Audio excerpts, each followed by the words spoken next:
কুশিয়ারার কোল online টিভির পক্ষ থেকে যে নির্বাচনী হালচাল আমরা প্রথমে ধন্যবাদ জানাচ্ছি কুশিয়ারা কোলকে। আপনারা জানেন আগামী 28শে জুলাই আমাদের সিলেট 3 আসনের যে উপনির্বাচন, সেই উপনির্বাচনে আমাদের জননেত্রী শেখ হাসিনা আমাদের তরুণ প্রজন্মের অহংকার জননেতা হাবিবকে মনোনয়ন দিয়েছেন।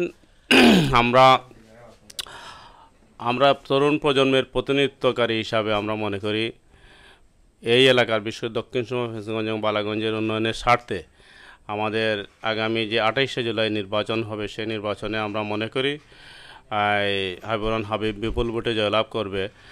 আর আপনি বলেছেন যে কী জন্য দিবে, তো আমি মনে করি আমাদের যে প্রয়াত নেতা আমাদের মাহমুদুল সামাদ চৌধুরী অকাল মৃত্যু হয়েছে।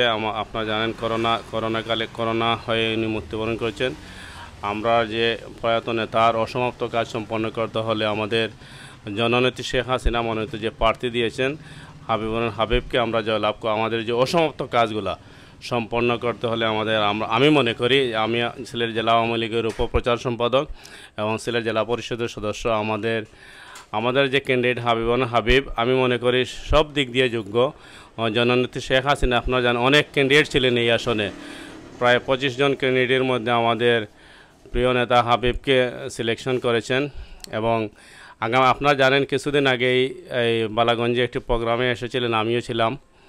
আমাদের কুশিয়ারা ডাইক যেটা বাঙ্গন শুরু হয়েছে এলাকার জনগণের দাবির প্রেক্ষিতে, উনি সাথে আমাদের পানি সম্পদ উপমন্ত্রী এনামুল হক শামীম ভাইকে ফোন দিয়েছিলেন। উনি বলেছেন যে 3 কোটি টাকা বরাদ্দ দেবেন। আপনারা ইতিমধ্যে জেনেছেন কুশিয়ারা ডাইকে 3 কোটি ইতিমধ্যে বরাদ্দ দিয়েছেন। তো আমি মনে করি এই ধরনের নেতা যদি আমরা মনোনীত করেছেন জননেত্রী শেখ হাসিনা, আমরা যদি 28শে জুলাই আমরা বিপুল ভোটের মাধ্যমে জয়লাভ করতে পারি, আমাদের শুধু বালাগঞ্জ না দক্ষিণ ফেঞ্চিগঞ্জের প্রভূত উন্নয়ন হবে। ধন্যবাদ সবাই।